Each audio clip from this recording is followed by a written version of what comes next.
بسم اللہ الرحمن الرحیم۔ السلام علیکم۔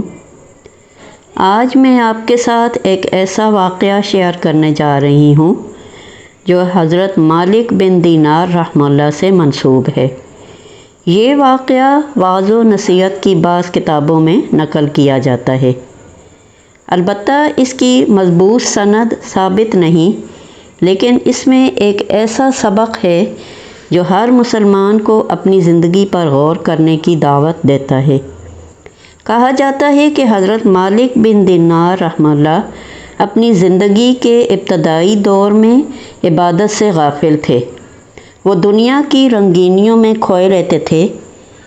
انہیں اللہ تعالیٰ نے ایک ننھی سی بیٹی عطا فرمائی جس سے وہ بے حد محبت کرتے تھے۔ جب وہ بچی چلنے پھرنے لگی تو ایک عجیب بات ہوتی کہ جب بھی اس کے والد کسی حرام مشروب کے پیالے کی طرف ہاتھ بڑھاتے، وہ محبت سے دوڑ کر آتی، کبھی ان کا ہاتھ پکڑ لیتی، کبھی پیالہ نیچے گرا دیتی۔ حضرت مالک بن دینار رحمہ اللہ اس معصوم حرکت پر ناراض ہونے کے بجائے مسکرا دیتے، کیونکہ وہ اپنی بیٹی سے بے پناہ محبت کرتے تھے۔ لیکن کچھ ہی عرصے بعد وہ ننھی کلی اس دنیا سے رخصت ہو گئی۔ بیٹی کی جدائی نے ان کا دل توڑ دیا۔ وہ اکثر تنہائی میں بیٹھ کر روتے اور اسے یاد کرتے رہتے۔ ایک رات انہوں نے ایک عجیب اور خوفناک خواب دیکھا۔ انہوں نے دیکھا کہ قیامت کا منظر ہے اور ایک بہت بڑا خوفناک اژدہا پوری قوت کے ساتھ ان کا پیچھا کر رہا ہے۔ وہ جان بچانے کے لیے بھاگتے جا رہے تھے، مگر اژدہا ہر لمحہ ان کے قریب ہوتا جا رہا تھا۔ اسی دوران راستے میں ایک نہایت کمزور، ضعیف، بوڑھا شخص ملا جس کے چہرے پر نور تھا اور لباس سفید تھا۔ حضرت مالک بن دینار رحمہ اللہ نے گھبرا کر کہا کہ بابا مجھے بچا لیجئے، یہ اژدہا مجھے ہلاک کر دے گا۔ بوڑھے شخص نے افسوس سے جواب دیا، بیٹا میں بہت کمزور ہوں، میں اس اژدہے کا مقابلہ نہیں کر سکتا، لیکن آگے ایک ٹیلہ ہے، تم وہاں چلے جاؤ، شاید تمہاری نجات کا کوئی سامان وہاں موجود ہو۔ حضرت مالک بن دینار رحمہ اللہ گھبرا گئے، کیونکہ اس سے پہلے بھی وہ ایک ٹیلے کا مشاہدہ کر چکے تھے۔ جب وہ بھاگتے بھاگتے اژدہے سے بچنے کے لیے ایک ٹیلے پر چڑھے تو اس ٹیلے کی دوسری سائیڈ پہ آگ دہک رہی تھی۔ یوں لگتا تھا کہ جیسے پوری ایک آگ کی بستی ہے، لیکن پھر بھی وہ فوراً اس سمت دوڑ پڑے جس سمت اس بوڑھے نے اشارہ کیا تھا۔ مالک بن دینار رحمہ اللہ نے مشکل سے ٹیلے کی چڑھائی طے کی اور اچانک ان کی نظر دوسری طرف پڑی تو وہاں انہیں بہت ہی حسین منظر نظر آیا کہ وہ کچھ بچے ہیں جو آسمان کی طرف سے جھولوں پر جھولے لیتے لیتے اس ٹیلے کی طرف سے ہو کر آگے نکل جاتے ہیں۔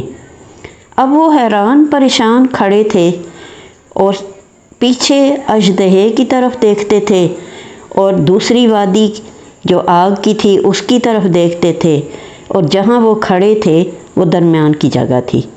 اسی لمحے انہوں نے کچھ بچوں کو چہچہاتے ہنستے سنا کہ جو جھولوں پر ان کے قریب سے گزر رہے تھے، تو انہوں نے دیکھا کہ ان ننھے منھے بچوں میں ان کی بیٹی بھی ایک جھولے پر سوار ان کی طرف جھولتی ہوئی چلی آ رہی ہے، اور ایک خوبصورت باغ ہے اور سارے بچے وہاں پر خوش ہیں اور مسکرا رہے ہیں۔